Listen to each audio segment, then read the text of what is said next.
I know so many people in so many places that have imposter syndrome. They're scared, they're nervous, they're worried about what people think. Um, Here's an example. I joined Tony Robbins and Dean Grazione's mastermind group, Right, right. right? Yeah. And the first time we went to the actual mastermind meeting in Arizona last year, or no, this year, February, I was terrified Why? Wow. because Why? who am Why? I? Tell me why. Yeah. Who am I? Oh, Right? okay. Who am I? Okay. Okay, I'm imposter syndrome out the backside. Uh-huh. So I get there. First night, we're in like a bar. Everybody's networking. I hated it because it reminded me of all the LA days of networking and doing, like swapping business cards. And I'm like, I don't like this. Yeah. So the next day we had our meetings in the offices, and the dynamic changed. Mm-hmm. And I found out, despite the fact there were 80 people in the room that I all thought were way above me, Mm-hmm. that we were actually all exactly the same. We were all terrified. We were all imposter syndrome. We all wondered if we were ever going to make it. And I'm not kidding you. The worst thing could have happened. I ended up being broke, homeless, and a drunk all at the same time. It was the lowest point of my entire life. And I'm telling you, Wow. there was this make break point where I either went completely down, Mm-hmm. or I survived and I went up. Right? It was that close. I could have been dead. That was how bad it was. Mm-hmm. And something happened, and I got a hold of a book that talked about the conscious and subconscious thought, Mm-hmm. and the things that are in the back of your mind Mm-hmm. that make you do stupid stuff, right? So I actually ended up going to this place and doing some courses, and this was my kind of like salvation Mm-hmm. of coming back up the ladder. So if that was any point in my life that was a demarcation point, that was it. If I can do it, anybody can. Mm-hmm. You can't blame circumstances. Mm-hmm. You can't blame the environment. You can't assign it to somebody else. It comes from within. You are a spiritual being, all powerful, and you can do anything you set your mind to. Mm-hmm. Because I have. Yeah. So Just set your mind to it and do it. Yeah. Hey, what's up, everybody? Welcome back to Brainwashed series. Today's guest is someone who spent decades walking the path of inner work while helping spiritual entrepreneurs bring their message to the digital world. He's on a mission to rise the spiritual level of humanity, freeing people from struggle and helping them lead with love, not overwhelm. Through tech support, strategy, and soul-aligned systems, he holds space for healers, guides, and practitioners to thrive without being drained by the digital noise. Grateful to have him here. Welcome to the show, Lloyd Roberts. Hey, what's up, man? Hey, Adam, how are you? Thanks for having me. Thank you so much for being here. I'm super excited for this conversation, and I prepared a lot of questions that we can dive in, and lots of topics that we can dive in. But before we're gonna do so, I would love to, and all the listeners would love to probably hear how did your journey started, and how did you get into entrepreneurship? When it happened, and what was the breaking point for you? So, how did I get into this? I think the best answer to that is it isn't something that just happened. There was no defining moment in my life that went, oh gosh, the lights are on. Although there have been some. I think the thing for me is it's been really, as you said, a journey, Mm-hmm. from almost from darkness to light, if you want. So let's sort of go back to when I left school. When I grew up in England. Interesting. So I was born just outside of London, on the East Coast, Clacton-on-Sea, small town. Mm-hmm. Not a particularly bad place to live.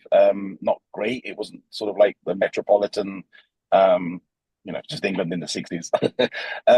And so, I mean, left school, going through school, I didn't get much of a good education.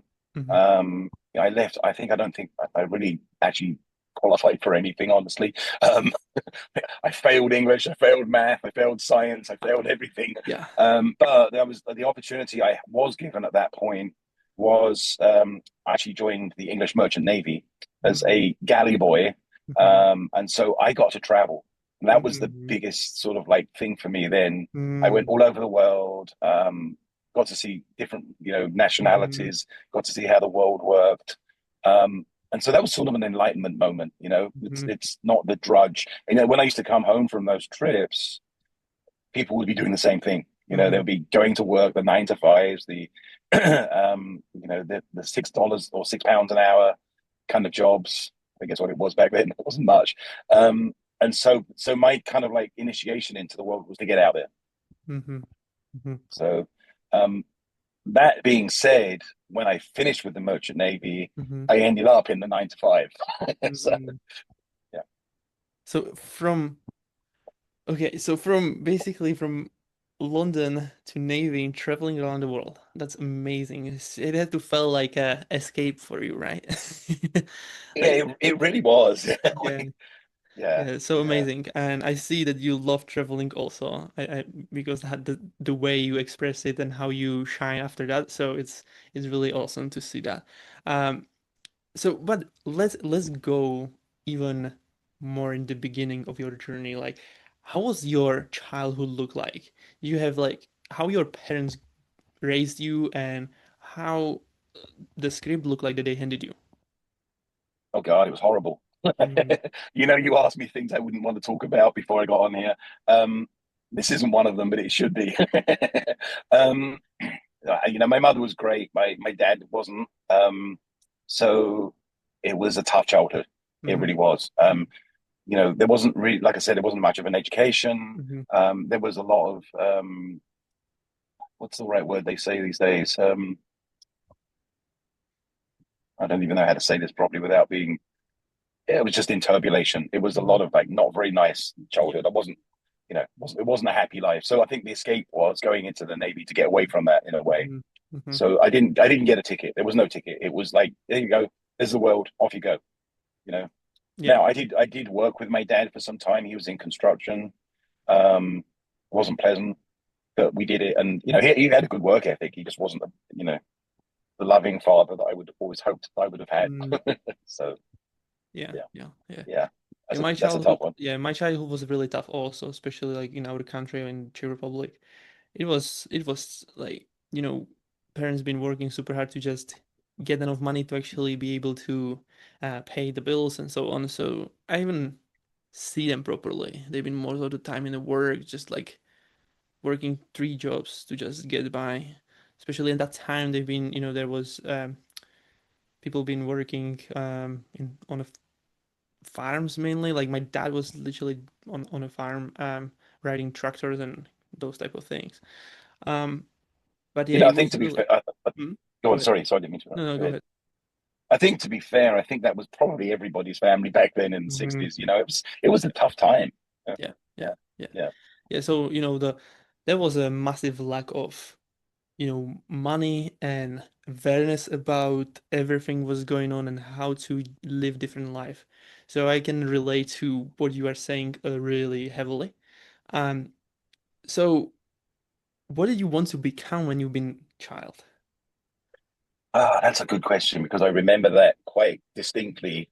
Um, and this was actually one of the conversations you have with people in your life, and you forget you had it. And then one day somebody asks you a question like this, and you're Yeah. like, "Oh yeah, that conversation." So I think I wanted to be a truck driver. Wow, really? Yeah, and then my neighbor across from me, like he was married, an older guy, said, "Richard, you need to aim higher." Right? And he was actually a diamond dealer for De Beers, Right. right? And You and would that conversation probably impregnated somewhere. you wouldn't believe I have a truck driving license done. So funny. Anyway, yeah, Yeah. that's really interesting. So tell me, how did you get into entrepreneurship? Like, from being raised by parents that been probably working super hard. Like, how did you get like from the corporate thinking to actually like, entrepreneurship thinking? Well, I think that's part of the progression. So Mm, my dad actually was self-employed, so mhm, that would be considered these days as an entrepreneur. mm, So I did the Merchant Navy, which would be considered the mhm, job, get a job there, get a mhm, job um, society. When I left the Merchant Navy, I worked for construction companies doing drywalling, texturing ceilings, because that's mhm, what was going on back there in mhm, the in mhm. the what was it in the 90s then. Um, no, hang on, no, that was the 80s. Sorry, early 80s. Um, gosh, so many years. Oh Hey, I'm yeah. 63. I'm 63 tomorrow, so this has been a long time. Wow. Wow. Yeah. Happy birthday then. I Thank will you. send you. I will send you a message tomorrow anyway. Okay. So, so what happened was I went from working construction. A very, very good friend of mine, an Indian guy, said, you're actually better than this, Richard. You should be in sales. So I actually got a job working at American Express Hmm. doing financial planning, and I was quite good at it. Hmm. But that was in the time in England when economies were getting worse again, Right. because we go through cycles. So it went well, but it didn't go very well, and I wasn't making a good amount of money. Hmm. From that point, I ended up getting the most bizarre job in the world, and I ended up selling jewelry and watches. Um, are you ready for this? This is going to impress a lot of people here. Out of a car window. Wow. One of those things you really don't want to talk about. Anyway, so I got the opportunity to go to Holland doing Hmm. this. Hmm. So the guy that owned the company said, "Would you like to open an office in Amsterdam?" So we did, and then we opened an office in Maastricht, which was southern Holland. Then we opened an office in Belgium. Then we opened an office in. I mean, we were all over Europe with this thing. It was when Hmm. Europe had first really opened up, and then we did quite well. So this is sort of entrepreneurship, but on the wrong side of entrepreneurship. So we ended up coming to America, Uh-huh. which had always been a dream of mine to live here. I Mm. had like a friend I'd made here. Um, and when I landed in America, we started an office in California, Hmm. and it was a complete and utter disaster. Hmm. The worst thing could have happened. I ended up being broke, homeless, and a drunk all at the same time. It was the lowest point of my entire life. And I'm telling you, Wow. if there was this make break point where I either went completely down Hmm. or I survived and I went up. Right, it Hmm. was that close. I could have been dead. That was Hmm. how bad it was. Hmm. Um, and something happened, and I got a hold of a book that talked about the conscious and subconscious thought Hmm. and the things that are in the back of your mind Hmm. that make you do stupid stuff, right? Hmm. So I actually ended up going to this place and doing some courses, and this was my kind of like salvation Hmm. of coming back up the ladder. So that was, if that was any point in my life that was a demarcation point, that was it. So from there into working for people, trying to make a living. So I spent many years doing that, and I don't know, there was always something deep inside of me that wanted more. You Hmm. know, Yeah. maybe that guy, the guy that said you should aim higher. you know, um, and so I was working for this guy. I remember this distinctly. I was working for this guy who sold glass tiles, Hmm. and I was kind of his sales guy because that was the career I'd kind of Yeah. like chosen. And he screamed at me, like he was screaming and yelling and having a whole hissy fit for putting a business card on the wrong place on a table. It was like, I'm like, what's going on right now? So I walked out of the office and I'm like, that's it. I'm done. I'm starting my own thing. Right. And I was on something in the States we have is a thing called Craigslist. I don't know if you have it over there, but so I'm on Craigslist and I see this offer for a job and it just said shop for celebrities. Uh-huh. All right, what's that? And it was turned out it was selling sponsorships to the Mm. gift bags Hmm. at the award shows, Hmm. which was like epic. So I Hmm. applied, and because I had an English accent, I got the job, and I Mm. did that for a couple of years, and just had a great time. I met so many like awesome people, some of the biggest names in Hollywood, Right. and I ended up flipping the script on that one too, because Mm. always wanting more. So I started my own gift bag company. Hmm. So I was running my own shows and Hmm. inviting, guests and celebrities and the press and what have you. So that was almost like a point where I started to really go up, Hmm. like That's really start. oh yeah, Yeah. that's super Yeah. cool. Oh my gosh, that's so interesting journey and so amazing story because this is like you went basically from selling stuff to a becoming a business owner where you will have running your own show and inviting huge celebrities into those on the show. This is amazing. How did you like? It's so interesting. How did you even decided to go for them? Like, it was just an idea that came up to you, or some opportunity that came up to you to just like shift from there to that? It was a bit of both. I think, Okay. I've always been sort of very creative mindset. Mm-hmm. There's a lot of like stuff in the middle there that we've kind of skirted over, but like as I progressed up, I've seen more and more and more. I've kind of developed this opportunity mindset. Mm-hmm. Okay. And I think if I convey any message to anybody today, the thing that Mm-hmm. you have to focus on before anything else Mm-hmm. is the mindset. Mm-hmm. How do you think? What do you think? Mm-hmm. That's the thing, the key in getting ahead successfully. Yep. So I look at things now, every single thing I look at is an opportunity. Mm-hmm. I don't care what it is. Like people talk about AI, right? Oh, it's going to take my job away. No, it's not. It's going to provide you with 4 million other reasons Yeah. to be successful. So true. So working for this woman, I was seeing how it could be better. Mm-hmm. So, and it was kind of like this. So, what would the idea behind the concept was that celebrities would get gifts Mm-hmm. and they would use, they would get a photograph of them with a watch or a car or whatever, and then that would get into the press. Mm-hmm. Mm-hmm. Okay, right. So I'm like, why is the press not invited? Mm-hmm. And nobody had ever invited the press to the gift suites. It was kind of like random chance that this stuff would get out there. Yeah. So a friend and I went and just decided we were just going to invite the press Mm-hmm. and have celebrities come as a talking point, Mm-hmm. which was hugely successful. It Ooh, really yeah. was, because it was like bringing the people in that could write the stories, Yeah. which Yes. worked So good. well. Yeah, yeah. Yeah. So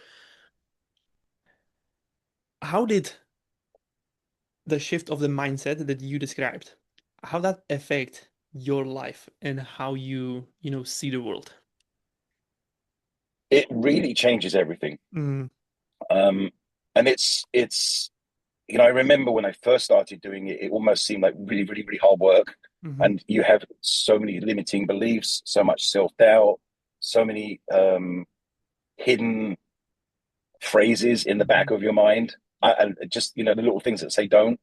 So you kind of at that very beginning point, it's a struggle. Mm-hmm. It's like you go, oh my God, I'm never going to be able to do this. Well, there's the first thought you have to change, right? Right. Is an I am and I can attitude that Ooh. does it. Yep. So a couple of books that I think would help people, right? Mm-hmm. Mm-hmm. Anything by Napoleon Hill. Mm-hmm. Okay, Napoleon Hill wrote Think and Grow Rich and The Mm-hmm. Master Key to Success. Mm-hmm. That master key to success was my kind of changing point on that viewpoint. Yep. The other guy that I love is a guy called, and nobody knows who this guy is anymore, Charles Hannell. Mm-hmm. Okay, he wrote a book called The Master Key System, which is super deep, Mm-hmm. subconscious thought. Mm-hmm. And then for the manifestation books, anything by Neville Goddard. Mm-hmm. These are all people from the 50s, right? Yep. The Master Key, Charles Hannell, was written in 1910. Mm-hmm. It's epic. Anything you see nowadays that has anything to do with that came from that book, right? Right. Right. So, the question was, how does it change? So, I look at the world now as a very positive place to be. Okay, Mm-hmm. despite what's going on, and the noise and everything that sort of surrounds our daily life. There, you kind of have to think that there is always success. Mm-hmm. I am successful. Mm-hmm. Not I want to be successful, not I could be successful or I want success. You live in the viewpoint as being I am. Mm-hmm. Mm-hmm. And that puts it right here with you. There's some techniques I'll talk to you about at the end, but so here's an example. I started, so the progression of this thing was I did this gift suite in Los Angeles in a place in Brentwood, and the guy that owned the venue that I was at turned out to be the guy that sold lighting. Mm-hmm. Okay. Yep. And I moved from LA to North Carolina. Mm-hmm. And when I moved here, we were kind of still in touch. And he said, look, I have these new lamps. They're energy efficient. We'd try and sell them over there. Right. So I'm like, yeah, okay. I knew nothing about lighting. Honestly, I had absolutely no clue about lighting. Yeah. I'm like trying to figure it out. So I'm like studying light bulbs and lighting, and I'm still couldn't figure it out. But I'm a good salesperson, so I get on the phone, I call a few people, and I found a guy that was an engineer at a college that had these massive parking decks. Mm-hmm. So I went and had a cup of coffee with him and said, "Listen, tell me what problem you're trying to solve in lighting." And this is from a sales school I went to. And I'll see if I can help you solve it. I don't know if I can, but let's look at it.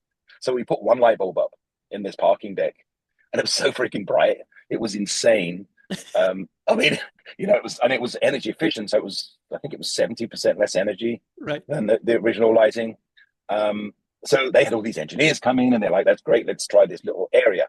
And it was like 10 lamps, right? So that was their first thing. And they loved it. So they said, okay, we're going to do a big project because at the time the government here in America was doing everything green. Mm-hmm. Okay. So we want to do this whole parking deck. This is a big parking deck. So I'm like, okay. And we're going to get into the mindset thing in a minute. So the guy and I that I was doing the thing in LA fell out, right? So now I had no source either. so I don't know. I just kind of figured it out. I started calling around some lighting companies. I found a company that would provide me with the lamps. We did a whole bid. It went through the government. It was a government contract, which I'd never done before in my life. So I had to figure that out too. So I'm just like approaching it one day at a time, trying to figure stuff out. Right. We got the job. And at the end of it, right before we ordered, a guy called me and said, we want to do all three parking decks. So it went from a $20,000 commission to a $100,000 commission. And I was like, oh God, how am I going to figure this out? Because now I had to find money for it. So I convinced them somehow that they would, this supplier, that it would be worthwhile. Sorry. Yeah. And it just worked out. Mm-hmm. I mean, I'm not kidding you. They weren't going to even release the goods to me until I got them a check. Mm-hmm. And the truck sitting at a truck place. Mm-hmm. And somehow the universe just went, okay, great, we're going to make this happen. So that happened. Just a side note to this. It's so powerful what you just shared because so many people waiting before they are ready. The time is never ready. Never like Right. the time is never perfect. You have to start moving to become the person that, or the time basically based on that you are moving and doing the thing, it's going to become the best time to actually build it, right? Yeah. What's your Yeah. take? Like, share, yeah, you can expand on that. It's because this is super super powerful. Yeah. I mean, if you see something that you think is an opportunity, you consider and look at it and look at it and look at it, and it will be the same thing as if it never existed. Um, this is where this went, right? So that one job got me a whole bunch of other jobs in my area. And then one day an engineer came down from Bank of America, okay, largest bank in the country, and said, can we try these in Florida? I'm like, sure. That's like a 10-hour drive for me, right? Yeah. So now we're really talking like what you just said. So I went down to Florida. Now I could have avoided it. Went, no, I'm too busy, or it's the wrong area, or I don't deal with that place. So I'm going 3 states down, the other side of the country almost. I put one lamp in, okay, on this bank. And now I still didn't have, like, the supplier I'd done the other light bulbs from was kind of like done. Somehow I had this intention. It was going to happen. This is another key word, right? Intention. This is going to happen. I found a supplier in the same town as the lamp I was putting in, right? So I walked in the front door and said, I don't know if you can help me, but I've got this potential contract with Bank of America. Can you supply me? Turns out they were the biggest manufacturer in the country, and I just happened to walk in the right door. And then that sounds unbelievable, but I ended up securing a 3-year multi-bank contract to relamp all of these branches of Bank of America's in Florida. It was worth hundreds of thousands of dollars. This was around about 2007, 2008. Right. Okay, so I got a bunch done. We did pretty good, kind of building the company up. Things are growing. And then we had this massive financial crash, Right. which, now it's like, oh no, what's going to happen? So the whole construction industry kind of stopped here. Mm-hmm. So this is where I think we go back to the mindset. Mm-hmm. You have to start looking around and evaluating, okay, is this done? Is it not done? Do I keep dragging this dead horse down the street? Or do I change direction? Well, I think that's one of my key strengths, is like looking and thinking on my feet, and a little bit of luck. Yeah. Okay. So the luck came with me sitting in a coffee shop one day after I'd closed my company down because I decided it just wasn't worth the hassle. And I watched a kid next to me building a mobile app. Okay. This is when phones were starting to take off and things were starting to get, that business was starting to grow. And I just asked him what he was doing, and he was like, I'm building a mobile app. And we looked at I looked at the software he was using, went home, started playing with it, figured out how to build a mobile app fairly quickly without coding. My wife went door to door Mhm. because the key part to this was we were broke again. Like we'd gone back to being broke. Right. Right? Yeah. The she sold a dozen apps door to door. Mm. One of the stores she sold to was a consignment store. Hmm. The consignment store owner said, "Hey, you might want to come to this conference this week. It's a couple of hundred consignment stores. You might sell a couple." Hmm. She ended up selling 23 apps that weekend. Hmm. Right? We used the last of our money on her flying out there. From that point, my life completely changed. This was using the works of Napoleon Hill and all the positive mindset. I got so good at building these apps. With the company that had the software said, "How would you like to be one of our main US go-tos, like an affiliate program or white label Yeah. program?" And they just kept supplying me leads and supplying me leads. And we've built that business now to $1 million a year business, doing marketing, websites, Shopify, WordPress. So that Um, was your journey. That was basically the stepping stone for you to online marketing, online business, and yeah, everything. What you do? yeah, Oh, wow, wow, yeah, wow. yeah, yeah. So great. So that company still runs. We specialize in consignment stores, and that's all we Hmm. do um, for that company. Hmm.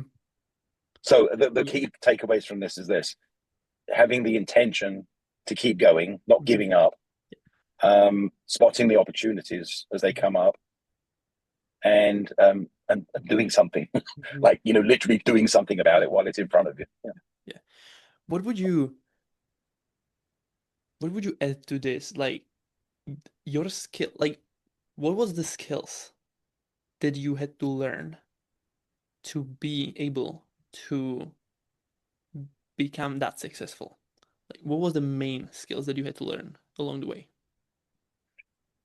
Good one. The first one, and this is going to surprise you. We'll go back to when I was at school, Hmm. right? No education. Hmm. Okay. When I came to the States, I still had no education. Okay. Now, there was something in there like a little candle of brightness, but I couldn't even string a sentence together. I didn't even know what a sentence consisted of. Hmm. So I actually took a grammar course and I took a course on learning Hmm. how to learn, Mm. Ooh, right? so powerful. Yeah. Yeah. So there are three barriers to study. There's excuse me, the first one is going to be like studying too much, like what do you call it? Too much verbiage without like having like the actual physical thing in front of you. Hmm. The other one is too steep a gradient. Like you try and study like one thing, but you then try Yeah. to study something much, much higher of a gradient. Hmm. But the key to all of my learning has been understanding the actual terminology involved in the subject that you're learning. Hmm. Okay. And I know it sounds like what kind of weird skill is that? But Well, if you can learn anything, is mhm. possible. Yeah. Yeah. You know, I also see, especially in my like experience, is that when I'm learning, I need to understand what the word really means to be able to exactly. understand and go like, okay, if for example, like when it's especially when it comes to minds and stuff, Mhm. like anxiety. What is anxiety? And once I understand what is anxiety, I know how to or what to do to, like try to not avoid it, but try to trump it, or so, you know what I mean? Like trying to um, not affected me that massive way, for example, because from the beginning, for me, it was like, so difficult to me. And for example, do something like what is super uncomfortable for me, like especially being in front of camera like this, Mhm. especially because of my language barrier. And it was like, oh my gosh, and that's another thing. What other people will be thinking about me? That's another huge thing that actually stops so many people. But yeah, this is just so powerful. Love it so much.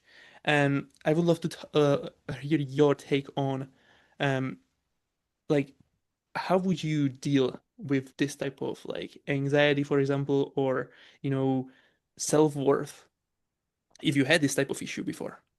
Oh, very much so. I Good. mean, beyond all possible imagination, to be honest with you.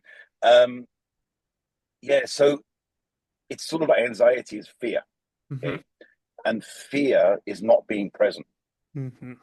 It's not being in the moment, right? You're imagining something that may or may not happen, Mm-hmm. or you're living in something that did happen Mm-hmm. that you think may happen again, Mm-hmm. and the possibilities are probably so remote it would never actually happen again. Yeah. So it's not being present. So actually, a funny big solution to that is to take a walk. Mm-hmm. You literally just walk around and look at the universe around you and everything around you. Mm-hmm. And at some point when you're walking, if you walk long enough, you'll be like, oh, I'm here, present. Mm-hmm. That's all it takes. It's don't worry about the future. Mm-hmm. Don't worry about the past. It doesn't matter. You're Right. right here, right now. So good. So good. And so what actually you would never like now when we are talking that you would never believe 5 years ago? Oh my God, you're gonna love this. um, it's funny because it actually happened to me again this weekend, and it still makes me smile when I see these things happening to me. So what are we now? 2025. So 5 years ago was the beginning of COVID, right? Okay. So at the beginning of COVID, our business was the most successful it's ever been because every single person that we've been trying to get to build a website to do e-commerce all of a sudden had to. Mm-hmm. Mm-hmm. So the universe kind of provided in not the best way, but it did. Right. So we went from renting a house to buying a house that's now worth $1 million. Um, on top of it, bearing in mind I was homeless when I came to the States, I decided to volunteer to be on our homeowners association, of which I'm now the president of $650 million homes. Okay. Um, we bought a boat and we ended up being in a yacht club. Mm-hmm. Okay. This of which I joined the fleet committee, which is a committee that organizes the events. And my title is the Power Fleet Commander. I mean, it's so unreal. It's not even funny. I'm like looking at myself. We did an event this weekend. It was like a charity event, and the people in this group are rich. I mean, they're way above me, right? Mm-hmm. They've got $500,000 yachts and boats Mm-hmm. and what have you, and we're all just like hanging out together doing this charity event. And I was looking at myself and like, how the heck did I end up here? This is crazy. Mm-hmm. Just like I can't even tell you. It's so unreal. Because I mean, if you reflect back on my life as a kid, there was a point where we lived in a trailer. Mm-hmm. I just was, yeah. This is really, really sort of like the dream at the moment. Mm-hmm. Yeah, yeah. Yeah. What drives you actually like to build this whole thing that you are actually like the way like the or not whole thing, but the way that you live now? What drives you to actually do all of that Purpose. purpose? So this is one of those things that I'm now building. The new thing I'm building. So in studying spirituality, in studying the mind and people, we're all interconnected. Mm-hmm. We're all kind of like, I know this sounds like a little ethereal to some people, but what I do to you, I'm doing to myself, Mm-hmm. right? I Mm-hmm. mean, if I'm nasty to you, guess what happens to me? I get nasty back. Mm-hmm. If I'm positive, I get positive back. So Mm-hmm. I started looking at, and it's almost like that movie, The Matrix, right? We're all so connected. It's not even funny. So I had this realization of that. Um, it's one of the laws of the universe in Charles Hannell's Mm-hmm. books. Mm-hmm. If you want to be successful, want success for every other person in the world, Mm-hmm. right? Because if you don't, then everybody else is going to be poor. Where are you going to make your money? It's Right. kind of like a Yep. theory better. Anyway, so my purpose has become to help other people have and get what I've achieved. Mm-hmm. So my whole new business model is the other one's going to keep running. I'm building courses. I'm building up a network of coaches Mm-hmm. to enable people Mm-hmm. to do the same thing. Mm-hmm. So I cool. mean, if I can make you successful, I'm going to feel good. Mm-hmm. And that brings me happiness. Yeah. Yeah. Yeah, So powerful. I love this because this is the whole point. It's not about making money. no, It's about serving other people because the people who are going to obsess more about the other people problems than of themselves and making money, yeah, they will make the most because this is how it works. right? Most people, they are coming to the business to get money. But the thing is that you can get money just from because you want to, or, this is not how it Yeah. works. Um, If you have the mindset that the money is there mhm, and you stop worrying about the money, mhm, and let me recap on something. So when I did my lighting company, the thing that mhm, made me so miserable doing the lighting company, because I wanted to light the world up and make everything more energy efficient, but what it became was a money grab, mhm, and I was so unhappy. Adam, I'm not kidding you. I lived my life in greed, mhm. and it was money, money, money, money, money, money, and it never made me happy. Yeah. And then when we transferred to this new business, my wife and I sit every New Year's Day and we do this like planning for the year, Mhm. and we change the script, Yeah. Yeah. change the conversation. Was how can we be of service to as many people as possible? So, How can we exchange with them to get them what they want? mhm, mhm. And that's Napoleon Hill. That's where that came from. Yeah. Yeah. Yeah. Yeah, Super powerful. Yeah, yeah, because people can feel from you when you're trying to just sell them something. They can feel it so hard. That's the money breath that you probably described, right? That people yeah. can feel it from you a lot. Um, right, like this is so amazing. I'm super enjoying this whole conversation. How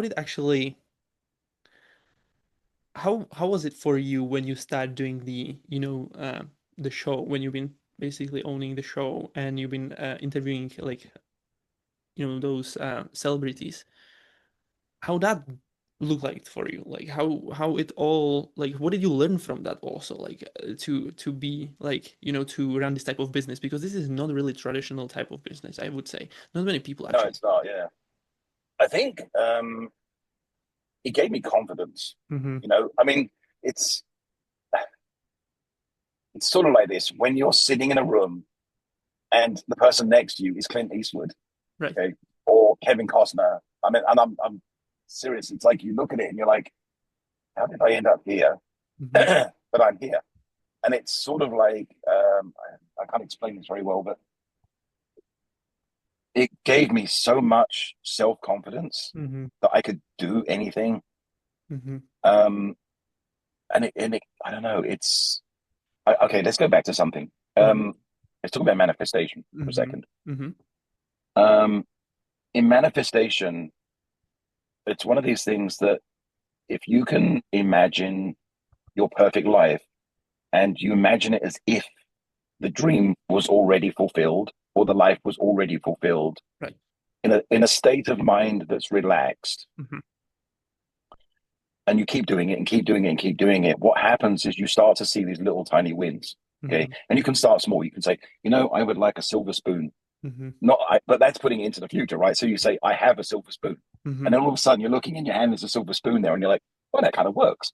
And Mm-hmm. you kind of build up and build up and build up. So I had a thing where I wanted to buy a Jaguar. Mm-hmm. Okay. And that was a specific one I wanted. It was the XK, it was a Mm-hmm. sports car. Mm-hmm. And I'd been manifesting and manifesting. And our manifestation list, when my wife and I would sit down Mm-hmm. and do this, was quite long. Wanted to become an American citizen. I wanted a nice house. I wanted a car. We wanted to have a successful business. And we found at the beginning that it would take a long time to get that achieved. Mm-hmm. So there was a lot of work involved in getting that done, Mm-hmm. right? You have to do the steps. Okay. Mm-hmm. So as time has gone on, as time has got better and things have gotten easier. So now when I manifest something, what happens is it kind of appears Mm-hmm. like an opportunity will show up, but you're kind of in tune with it. So you're like, oh, that's the opportunity I was thinking Mm-hmm. about. So you take advantage of it, or you evaluate it and say, is it something or isn't it something? Because sometimes there's false ones that you have to kind of avoid. Yeah. And then you go with it, Mm-hmm. or you don't go with it. But most of the time, if it's what you were really wanting, you'll go with it. So here's what's happening currently. Okay. I don't know if you know this or not, but you interviewed Brianna the other day. Mm-hmm. She's in the same group as I am in Mm-hmm. for this Evolve Amiga group, Mm-hmm. and she's in Portland. And I'm looking at this going, okay, Hillary's a friend of mine that introduced me to you. You already know Brianna, who's from somebody else. How does this like all of a sudden kind of like all come together? What's here? You know? Um, And then I look at your story, and it's sort of very similar to mine, and it's like this is really weird. you know, So um, interesting, right? it's almost like the universe starts to conform Yeah. and provide you with this like play. It's like Hmm. a game, Hmm. and now all of a sudden the universe is coming along with you. Yeah. Yeah. I think it's, you know, building those relationships and building those networks is one of the most important pieces in a business. Like Yeah, without being connected with other people, and most people, I think, most people, they think that they have to be alone out there. They have to be like, competing with everybody. That's not the point, right? no, Because yeah, like how this whole thing would work if we wouldn't be in touch with other people and everything, like, because it's just, I had this realization like really like a few months ago, because before I started this interview series, because I've been always like, hide it somewhere behind the screen just to do my stuff, do my craft, because I can say I'm kind of a introvert person. So I love yeah, to, yeah, be just in certain, like, environment that I actually can focus, or nerding with people about tech and this type of things. But this is not what's actually going to build a successful business, because you have to be out there. You have to become the person that actually brings and attracts people and connect with others and build this beautiful relationship with other people. And it's just amazing to see how big of a shift it happened, like, for to me when it this like when actually show up. It's so crazy to me. yeah. Well, it's funny because I'm already thinking of a dozen people that I'm going to introduce to you Wow. that have massive audiences, right? And what's really even funnier is you're doing something that I thought about doing but never did, right? Wow, that's really And it was, interesting I mean, actually. it's so weird. I was looking at this, going, the way I could get more people to look at my business is to go interview people that were already successful, and here you are doing it, and it's epic. It really is. Thank you so much. Um, Thank you. That's yeah, I mean, means a you lot. you'd be surprised, Adam, like how much guts it takes for you to do what you're doing. Mm, I know so many people in so many places that have imposter syndrome. They're scared, they're nervous, they're worried about what people think. Um, Here's an example. I joined Tony Robbins and Dean mhm. Grazione's mastermind group, Right, right. right? Yeah. And the first time we went to the actual mastermind meeting in Arizona last year, or no, this year, February, I was terrified Why? Wow. Wow. because Why? who am Why? I? Tell me why. Yeah. Who am I? Oh, Right? okay. Who am I? Okay. Okay, I'm imposter syndrome out the backside. Uh-huh.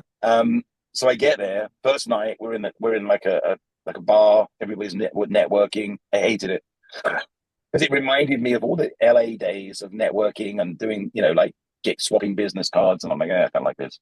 Yeah. So the next day we had our meetings in the offices, and the dynamic changed. Mm-hmm. And I found out, despite the fact there were 80 people in the room that I all thought were way above me, Mm-hmm. that we were actually all exactly the same. We were all Mm-hmm. terrified. We were all imposter syndrome. We all wondered if we were ever going to make it. And I'm not kidding you. It was like across the board. That's crazy. Oh Um, my.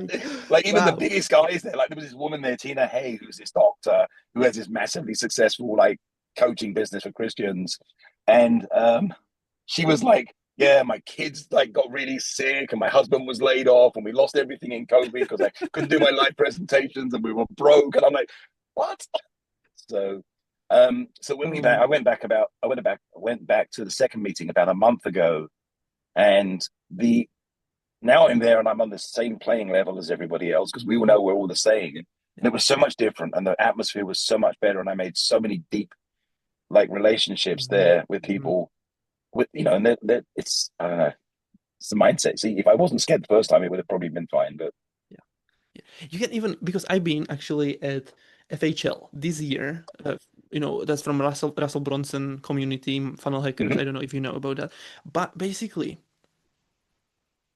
you could see when you get into the room, there was lots of young people, mhm, and when lots of young people are together, you can feel that the networking piece pretty much missing. Everybody's like, when you're getting with older people into the room, it's like the best opportunity to talk about everything, like literally like sharing so much knowledge, sharing, giving. And I've been thinking about it, that this is one of the like because that was for me a really big realization how it all like how the business works, because I've been 5 years struggling figuring out pieces how to actually work this whole thing together. I haven't been able to show up, and I've been always like hiding, as I mentioned before. And then I did something that actually, I would say not many people would do, and that was that I invested in coach that I haven't even Mhm. had the I didn't even have the money for. And that was the moment for me when I did made the decision. The thing is, like, let's make this clear, because people think like, did you took some loan or whatever? No, it's more about talking with the person, and if the person really wants to help you, he's going to offer you an offer that it's going to align with what you can afford, Yep. Yep. right? And that would happen to me. And basically, I paid him that all. And because I have no other choice, I just did it. And I just started doing it and started doing Yep. it and started doing it. And I'm telling you, I've been 9 months, I've been figuring out how to reach out to people on Facebook properly. Yep. Because I've been ghosted, I've been blocked so many times. I've been like, I'm telling you. And it's so amazing to see that once you figure it out, it was like, wow, this is how it works. And yeah, go ahead. Yeah. So it's funny because I look at the Facebook noise that's going on, and I look at like the millions of people. Like I don't know, the algorithm right now is sending me every single person that's doing an online course, which is kind of annoying. But so I started to rethink that format because Mhm. it's a wheel. It's like a mouse wheel, right? You Yeah. pay somebody to do advertising, blah, blah, blah, blah, it goes around in circles. So I started looking back at my successful actions in all of my business ventures, Hmm. and the one that works the best is the network, Hmm. Yeah. right? I guarantee you, I will get you 10 high quality people to talk to. Hmm. Okay. Mm. Now you imagine doing that with every single person you interview. Yeah. Yeah. Okay. So those 10 of my 10 turn into 100, and it just never ends. Yeah. Um, I think people get caught up in the wheel, and Hmm. that's not the way to do it. It really Hmm. isn't. Now, everybody wants to get big quick. Hmm. It's like the magic pill. If I take this pill, then I'll be well. It's a progression. This has taken me 30 years, Right. in a way. I mean, I'm only now like successful to a point where I can relax, I think. Many Um, people would give up, and that's the biggest part. That's the biggest piece, yeah, because you know not enough people stick with the process to find the whole things that won't work to actually make it work, yeah, right? And the thing is that most of the people that test something, it doesn't work, and they test it maybe once more or two times more, and it still doesn't work. So they switch completely to something yeah, else. And but they don't realize that doing is not the first piece. You yeah, have to become first. The yes. thing is, when you start becoming, you get into the point where you're doing something, right? You fill the gap of between being and doing, so you start doing the thing. But once you shift it again, you have to become again to do the different thing, to be Hmm. to be able to do the thing. And Yeah, that yeah. not many people gets, like they don't get it. They start doing over and over and over again something new, something different, instead of focusing on the one thing and just figure out the way that it's actually going to work for them. And it's just huge. It is. And I love what you're saying there, be, do, and have, right? So, Right. who are you going to be? What are you going to do so you can have what you want to have? Mhm. Not have be. People get it inverse, right? It's I want to have stuff. I suppose I better do something. I guess I need to get a job. That's how Right? many most of the people work. Yeah, yeah, yeah. And so it's funny you bring this up because this kind of like naturally goes into what I'm going to teach, right? I came up with no, I didn't come up with. I learned something that was that exact process, right? It's the first step in it is like your manifestation of like What is it? What is your ideal? Where do you want to be? Okay, why do you want to do it? What's the Mhm. purpose behind it? Mhm. At the bottom of it, it's what are you going to have Mhm. once that's achieved, and Mhm. all of it in the middle is the doing stuff. So I'm going to call this ascension pathway mastery. It's Mhm. getting from where you want to be. So Okay, so there's that. Um,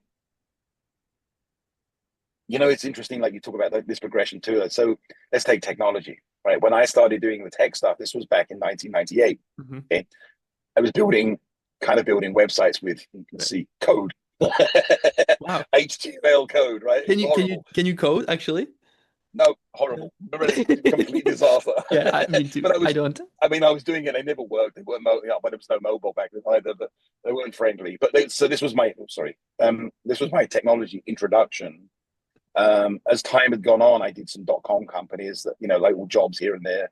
Um, when I started building websites, I built websites in WordPress, Mhm. and the theme I used was a theme that was drag and drop.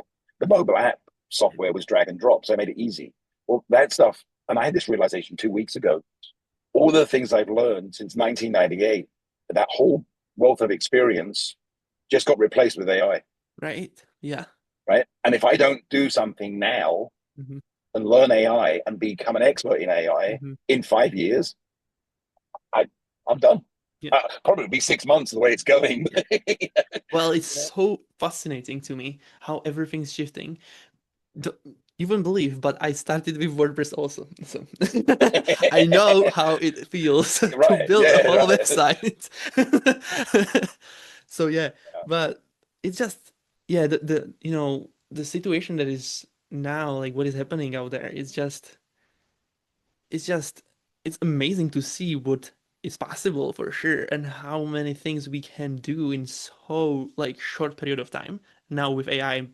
And people sometimes get it wrong from the bad side also, like from the wrong way, that AI is here to replace us. But in some places maybe, but I would say that AI is still here to enhance who we are, like how Yeah. we work and what we good at.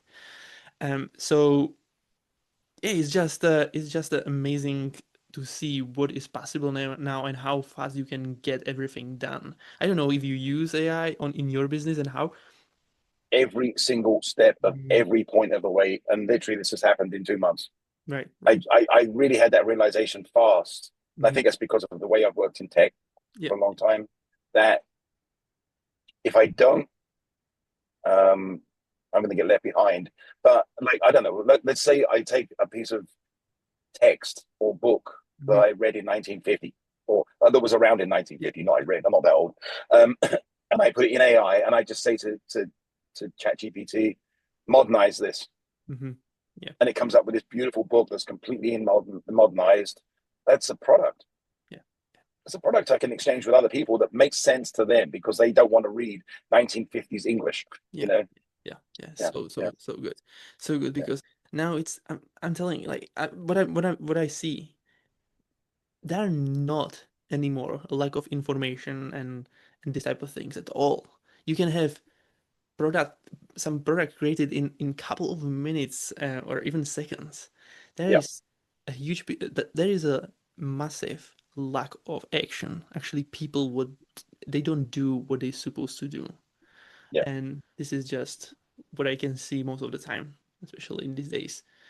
Because Let me, yeah, if go ahead. you don't mind, let me give you a couple of Hmm. things that you can use this as a piece, right? Hmm. Um, so let's talk about the creative imagination and Hmm. creating a business, Right. right? So, and this is how people have to think, I think.